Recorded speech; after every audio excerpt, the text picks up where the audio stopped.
زي ما انتم شايفين كده. انا عملت اهي الفكره، وادي الاكل باين اهو، الحصانه بتاعت الزغلول زي ما انتم شايفين كده. الكلام ده كله يعني بيستغرق مثلا 5 دقائق بالظبط، يعني انت واقف 5 دقائق بالظبط هيكون هو زق الزغلول. بعد كده بنعمل ايه بقى؟ بنرجع الزغلول الكبير تاني. طبعا هيبقى جعان، طبعا ده اكل، بس انا بوريكم. طبعا هيبقى الكبير جعان، تمام. ما تقلقش على الكبير، ليه؟ اصلا كده كده في الطبيعي الكبير هو اللي بيستحوذ على الطعام. السلام عليكم ورحمة الله وبركاته. طبعا بتواجهنا مشكلة كبيرة قوي، اللي هي تلاقي زغلول كبير وزغلول صغير، زغلول كبير وزغلول صغير. انا النهارده بفضل الله، انا مش هقول لكم ان انا مثلا خبير، انا مش خبير ولا حاجه، ولكن انا الحياه العمليه علمتني كتير. بقيت اعمل حاجه كويسه جدا زي ما انتم شايفين كده. هوريكم كده. ادي زغلول صغير، وادي زغلول كبير. بص الفرق بين ده، دول اخوات ودول بطين. ولكن اللي بيحصل ان احنا دايما بنلاقي ان فرد كبير وفرد صغير. انا حليت المشكله دي الحمد لله بفضل الله بخبرتي. بقيت اعمل حاجه كويسه جدا. اول حاجه هنعملها، هنجوع الحمام، هنجوع الذكر والنتايه، هنجوع الذكر والنتايه، تمام.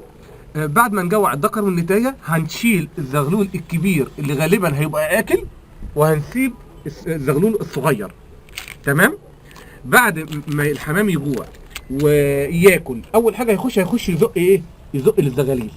هيخش يزق للزغاليل، هيلاقي مين؟ هيلاقي الزغلول الصغير. هيبتدي يزق الزغلول الصغير زي ما انتم شايفين كده. انا عملت اهي الفكره، وادي الاكل باين اهو، الحصيلات بتاعت في الحصانات بتاعت الزغلول زي ما انتم شايفين كده.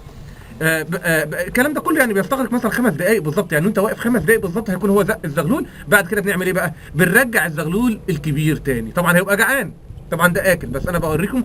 طبعا هيبقى الكبير جعان، تمام. ما تقلقش على الكبير، ليه؟ اصلا كده كده في الطبيعي الكبير هو اللي بيستحوذ على الطعام. ليه؟ بيهجم اول ما يخش الذكر او النتايه عشان يزق الزغلول، هو بيهجم عليه. الصغير ما يقدرش ان هو ايه؟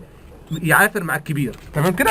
فاحنا بنعمل ايه؟ زي ما قلت لكم، بنشيل الزغلول الصغير، بنشيل الزغلول الكبير، وبنسيب الزغلول الصغير. بعد ما الزغلول الصغير الفرد بيزق له وياكله ويبسطه، ادخل الكبير. ما تقلقش على الكبير، ما تقولش اشيل الصغير عشان الكبير ياكل، لا لا لا. هو الكبير كده كده اول ما يجي الذكر او النتايه عشان يزق للزغلول، هتبص تلاقيه هو هجم عليه بقوته، وبالتالي دخل اكل. ما تنسوش بقى الاشتراك في القناه، وتدوس جرس ولايك والاعجاب، وان شاء الله باذن الله هينزل لكم الفيديوهات الجديده ان شاء الله.